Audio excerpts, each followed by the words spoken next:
Well, the current crisis, as we all know by now, began with mortgages, and the impact has been to bring the home building industry to a near halt. Well, now that this version of the bailout failed, what will it mean for homeowners, home builders, and the rest of the real estate business? Let's ask Joe Farrell, Farrell Building Company CEO, and R. Donahue Peebles, or Don, Chairman and CEO of the Peebles Corporation, a real estate firm, and the author of The Peebles Path to Real Estate Wealth.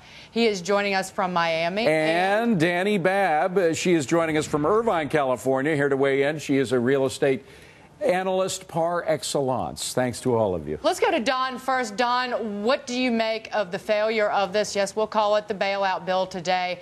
And what impact do you, worry it'll have on your business?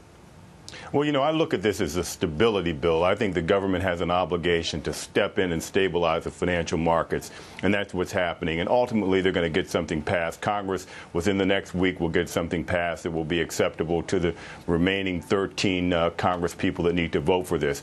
But what's happened here is just a greater tightening of credit for our industry, and it has put the real estate market on hold completely. From a consumer perspective in terms of buying houses, from a development perspective, and from an investor perspective, and that, of course, is depressing values even more. But that, I believe, is a great opportunity for those of us who are in the business to stay, and I think a great opportunity for consumers, especially first-time home buyers. All right, but Joe, you know, the Manhattan real estate market has held up amazingly well through all the crisis that the rest of the country has had. Is this different, though? Is what we've seen the past couple of weeks putting a little bit of the fear in you?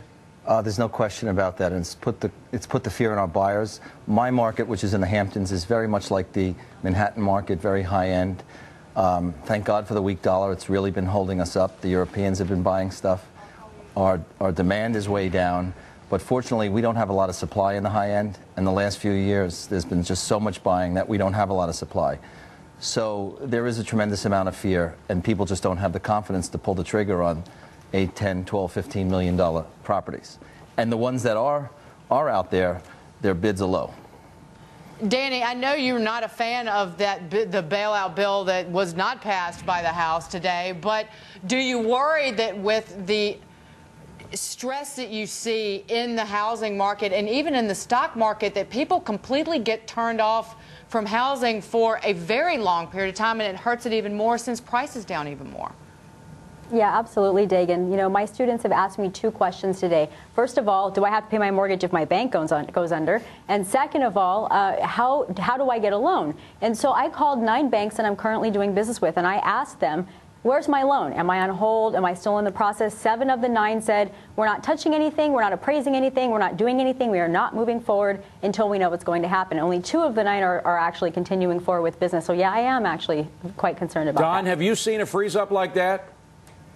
Yeah, you know what, this, by the way, reminds me of the early 1990s when we went through the last housing boom that ended in 1989. Similar tightening of credit. But, you know, actually, I'm out in the marketplace where borrowing is much more difficult to borrow. Credit's tightening and underwriting standards have changed quite a bit. So we're seeing a bit more tightening up, but I think there's still a sense of optimism. I was talking to a major banker this afternoon about closing a financing package on one of our deals, and they're very optimistic that this stability plan is going to get through the Congress and start freeing up liquidity. But if again, it doesn't, would they still be optimistic that there will be some liquidity there?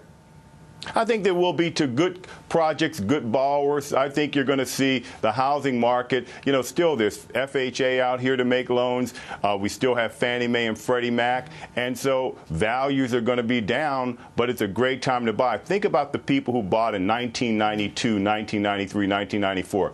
Guarantee you, without exception, anybody who bought during that time period, their property is still, even at these depressed prices, worth more than what they paid for it. And speaking of the FHA, October 1, you have that new FHA. It'll basically refinance and insure $300 billion in mortgages.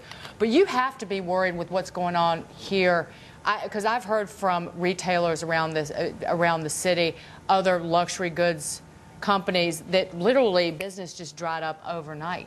Oh, there's no question. And so many less buyers in the market with Lehman Brothers and Bear Stearns. And a lot of these guys are putting their houses on the market. So the inventory is building a bit.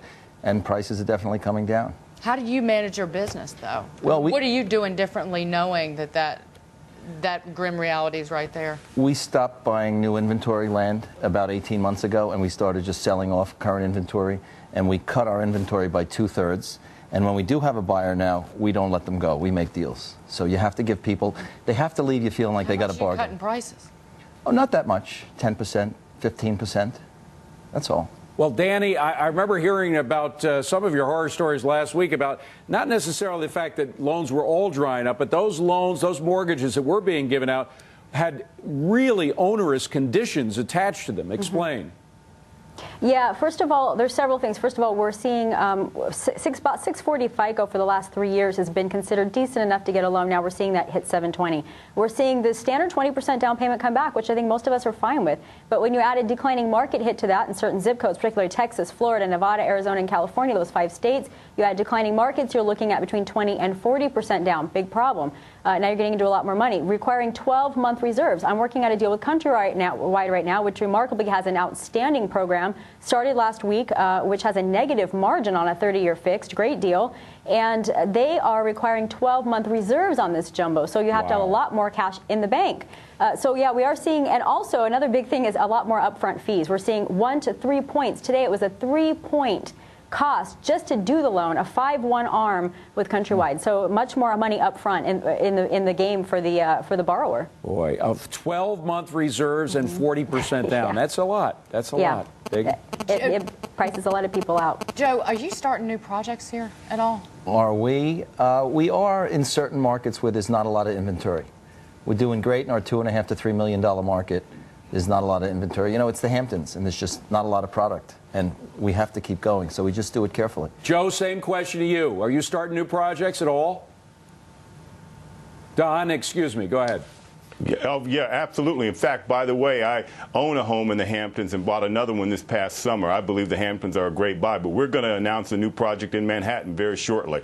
We see this as a great opportunity to now buy land because everybody's terrified of buying it. The banks who have taken it back want to sell it, and so we're excited about buying it. By the way, Don, if you could see Joe's smile, it was from ear to ear when you sold the Hamptons there. Right. Dani, thank you very much. Joe, Don, great to see you all. Next, thank you. We'll be right